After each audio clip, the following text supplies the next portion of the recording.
Thank you so much. Well, St. Tammany Parish Coroner Dr. Charles Preston is sharing how he's trying to prevent more suicides. Yeah, and we spoke with him this afternoon, a day after the sheriff's office says a mother and daughter died from an apparent murder-suicide. Erica Ferrando's joining us in the studio with the very latest on this sad story. Erica. Hey, Sharice and Katie, it is very sad. The coroner just released the autopsy reports, which say 23-year-old Brittany Burris was shot and killed, and her mother, 43-year-old Tara Book, died by suicide. But the news of the murder-suicide between this mother and daughter came as a shock to their friends, who explained they appeared to have a very close, healthy relationship. 23-year-old Brittany Burris attended a concert with her mother, Tara Book, less than a month ago, according to her social media, where she wrote, "Best concert I've ever been to. Thanks so much, Mom."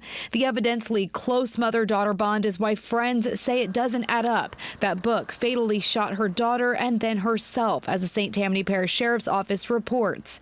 St. Tammany Parish Coroner Dr. Charles Preston says mental health and suicide need to be addressed. St. Tammany has always had a concerningly high suicide rate, but when we look at the demographics of folks who generally commit suicide, they match up with the demographics of St. Tammany Parish. In addition to investigating deaths, the coroner has a mental health division, which Dr. Preston says is their busiest. I don't care if you don't have a single dime to your name.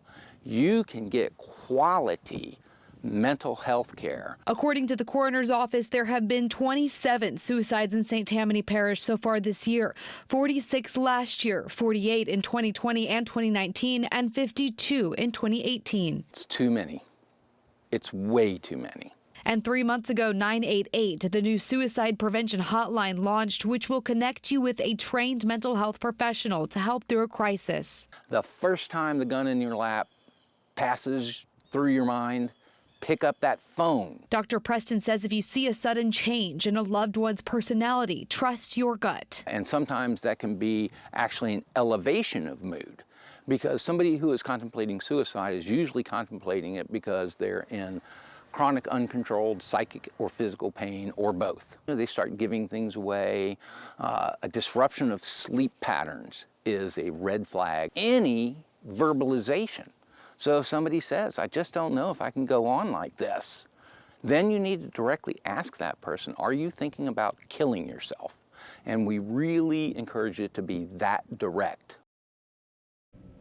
Now, you can also call 988 if you're worried about a loved one who you think may be in a crisis. The sheriff's office is still investigating the apparent murder-suicide.